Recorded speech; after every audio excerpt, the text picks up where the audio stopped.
Amis téléspectateurs fidèles de l'émission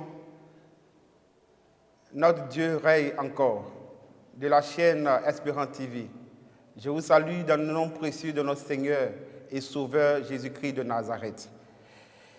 Bien-aimés, avant toute chose, permettez que nous prions pour la lecture. Éternel, notre Dieu, notre bon roi, toutefois que nous sommes réunis, Éternel, tu nous donnes la parole. Tu nous permets de nous instruire au travers de ton message. C'est pourquoi laisse-nous conduire et disposer les cœurs de plusieurs pour l'écoute de cette parole qui va leur faire du bien et qui va leur changer leur vie. Au nom puissant de Jésus, j'ai prié. Amen. Nous trouvons notre texte de ce jour dans l'Ancien Testament, tiré de 2 Rois 7, le verset 3 au verset 11. Nous lisons.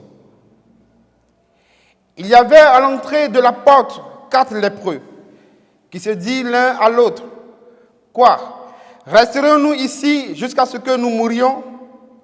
Si nous songeons à entrer dans la ville, la famine est dans la ville, et nous y mourrons. Si nous restons ici, nous mourrons également. Alors nous jeter dans le camp des Syriens.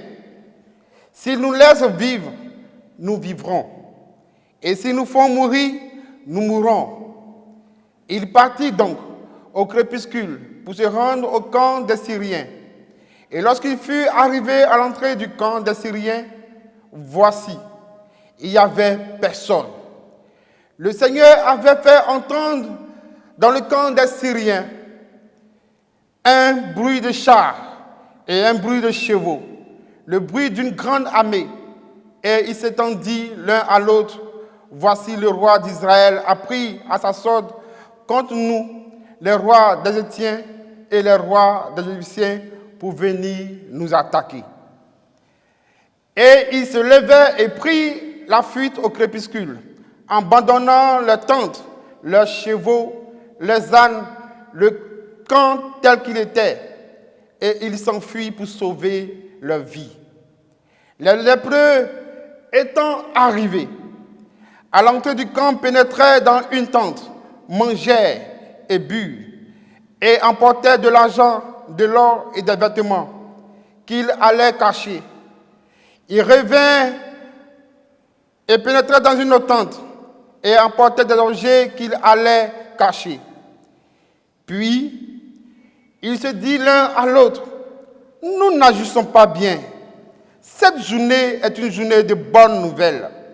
Si nous gardons le silence et si nous attendons jusqu'à la lumière du matin, le châtiment nous atteindra.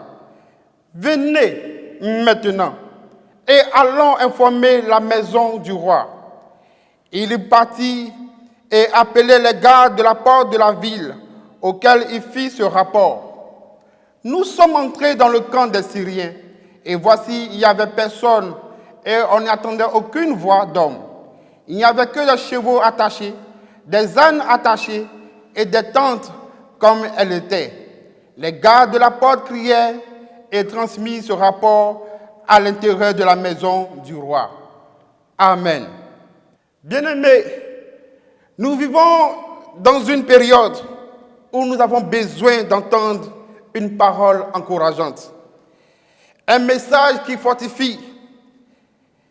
Une période dominée par des crises de tous genres, où les cœurs angoissés et les regards inquiets sont tournés sans cesse, ça et là. C'est une période où chacun souhaiterait entendre une bonne nouvelle. Oui, ce matin, je suis porteur de la bonne nouvelle. Tel est le thème que je vais partager avec vous ce jour. Pour mieux comprendre notre texte, nous allons suivre la démarche suivante. En premier lieu, nous verrons le contexte. En deuxième lieu, que comprendre du thème. Troisième lieu, quelles sont les attitudes à dénoncer des lépreux. Et nous allons conclure. Bien-aimés, l'armée syrienne avait encerclé les Samaritains à telle enseigne qu'ils étaient bloqués de part et d'autre. Et la famille gagnait tout le pays. Ils étaient dans leur pays, enfermés. Ils ne savaient pas quoi manger. Et la Bible nous dit qu'à un moment donné, les gens commençaient à se manger entre eux-mêmes. Oui, d'autres mangeaient des excréments. Oui, telle était la situation pitoyable dans laquelle tout le peuple était. Et à un moment donné, la Bible nous dit qu'il y avait 4 lépreux. Seulement 4 lépreux qui étaient à la porte. Ils étaient entre la porte de la cité et de l'autre côté, il y avait les Syriens. À un moment donné, ils se sont dit, qu'allons-nous faire? Si nous restons ici, nous mourrons. Si nous songeons aussi à rentrer, personne n'allait nous recevoir. Bien aimé, la situation était des lépreux. Alors, ils ont pris l'initiative de partir dans le camp des Syriens. Parce qu'il y avait 2 alternatives. Soit nous allons et les Syriens nous emprisonnent ou nous tuent, ou bien ils nous laissent en vie. Et c'est ce qu'ils font. Et lorsqu'ils sont arrivés, à leur grande surprise, ils ont vu que le camp des Philistins était désert. Il n'y avait personne. Tout était calme. Il y avait seuls les vêtements et bien d'autres choses.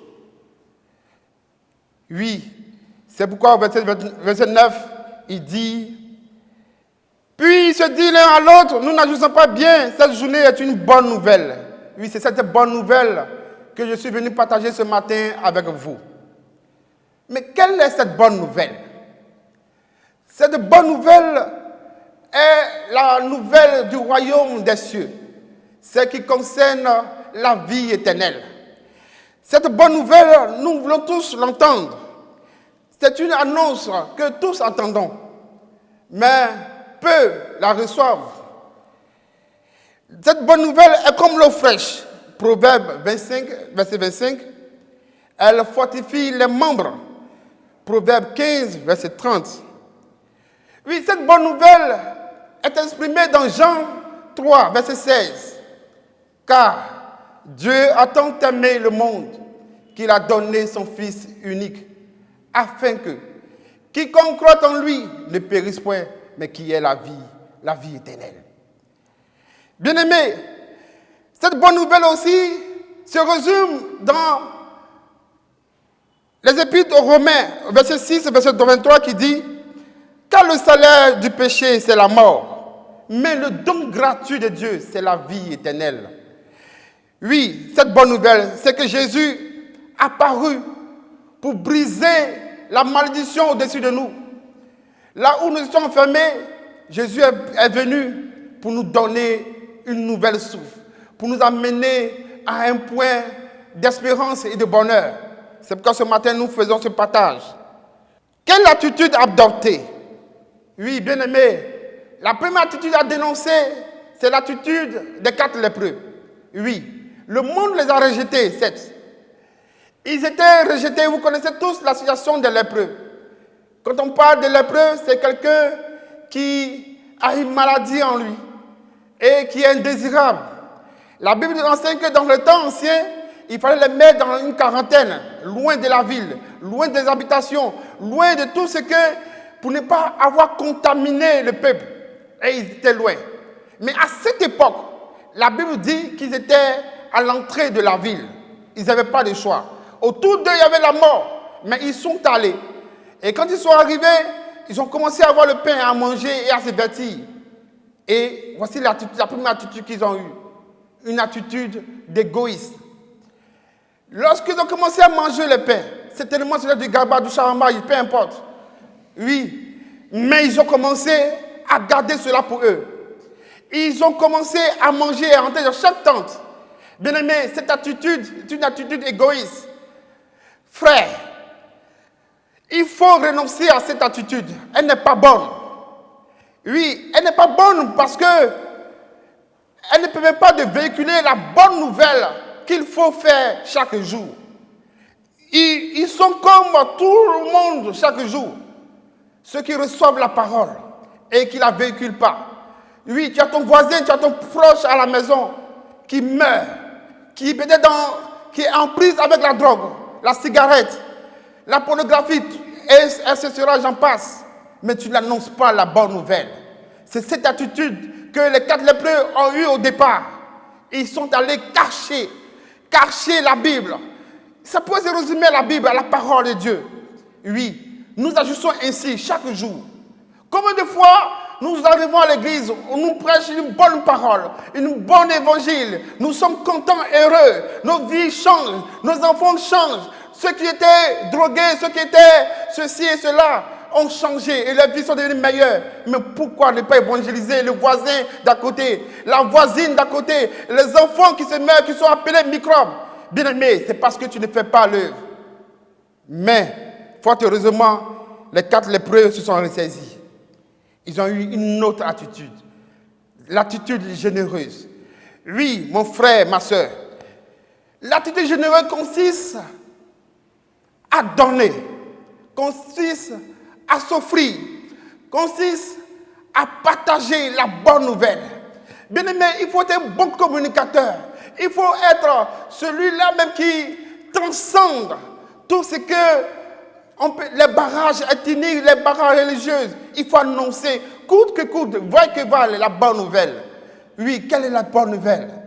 Bien aimé, voici l'attitude que les 4 lépreux ont dit. Non, nous n'agissons mal en ce jour. C'est vrai, nous avons été maltraités, nous avons été humiliés, nous avons été rejetés. Car Dieu utilise les choses viles de ce monde pour confondre les fortes. Ils se sont ressaisis et ils ont dit, non, allons auprès de nos frères, annoncez-leur la bonne nouvelle. Et lorsqu'ils marchaient, ils arrivaient au portail. Écoutez-moi, bien-aimés, la première chose qu'il faut recevoir, c'est que, au départ, ils étaient rejetés. Mais je pense que lorsqu'ils arrivent au portail, quand ils annoncent la bonne nouvelle, qu'il y a la nourriture, il y a les vêtements au portier, je pense qu'il y a eu des accolades. Je pense qu'il y a eu quelque chose de fort qui s'est passé, une connexion. Ce matin, apporte aussi la bonne nouvelle à quelqu'un. La bonne nouvelle, Dieu dit, en Matthieu 10, verset 8, que vous avez reçu gratuitement, donnez aussi gratuitement. Ce que je vais vous dire ce matin, c'est que nous devons partager la bonne nouvelle. Nous devons la communiquer, nous devons avoir tous les supports pour pouvoir véhiculer ce message. Et cette bonne nouvelle, il y a des retombées. Évidemment, il y a des retombées dans cette bonne nouvelle. La première attitude, ils sont allés. Ne dis pas en toi-même que tu ne peux pas, parce que tu es lépreux, ou bien tu n'as pas les membres complets. J'ai vu quelqu'un sans membres, ni bras, prêcher la parole du Seigneur. Tu peux aussi prêcher la parole. Tu peux aussi véhiculer ce message. Frère, la bonne nouvelle consiste à annoncer aux pauvres qui sont riches désormais en Jésus-Christ de Nazareth. Frère, je veux m'arrêter là, mais je vais te donner 2 conseils avant de terminer. Annonce la bonne nouvelle, quoique il y ait un danger ou pas. Même si le danger guette à ta porte, même si un fusil est à temple, lève-toi et apporte la bonne nouvelle. Beaucoup sommes-nous qui nous laissons taire. Beaucoup sommes-nous qui n'agissons pas bien. Beaucoup sommes-nous qui ne nous lèvent pas pour l'évangile. Et à cause de cela, voici le mal gagne du terrain. Lève-toi, mon frère. Lève-toi, ma soeur. Lève-toi et bats-toi. Bats-toi pour que l'évangile soit annoncé. Quand quelque chose est bon, on ne cache pas. La Bible pouvait dire, on ne lit pas une lampe pour la mettre sous le boisseau, mais on la met sur un support. Il faut que l'évangile soit annoncé dès maintenant. Dans cette Côte d'Ivoire, partout ailleurs, toi tu m'écoutes. Peu importe ta race, peu importe ta taille, peu importe ta forme, lève-toi pour l'évangile. Car Christ a besoin de toi. Car lorsque une âme est gagnée au ciel, il y a de la joie au ciel. Lorsque une âme est gagnée, il y a de la joie au ciel. Souviens-toi de cela. C'est le seul moment où, le deuxième moment qui fait réjouir le cœur de Dieu. Pendant la louange, mais lorsque quelqu'un se répand, lorsque quelqu'un donne sa vie à Christ. Je ne veux pas que tu fasses beaucoup de repentis, mais je veux que pendant ta vie, pendant le temps que Dieu te donne, donne à quelqu'un de se repentir. Donne à quelqu'un de se connecter à Jésus-Christ de Nazareth. Frère, c'est pourquoi avec ce cantique, nous allons terminer. Je veux que tu chantes aussi avec moi. Non, nous ne saurions nous taire devant tant de cœurs souffrants. Resterions-nous sans rien faire.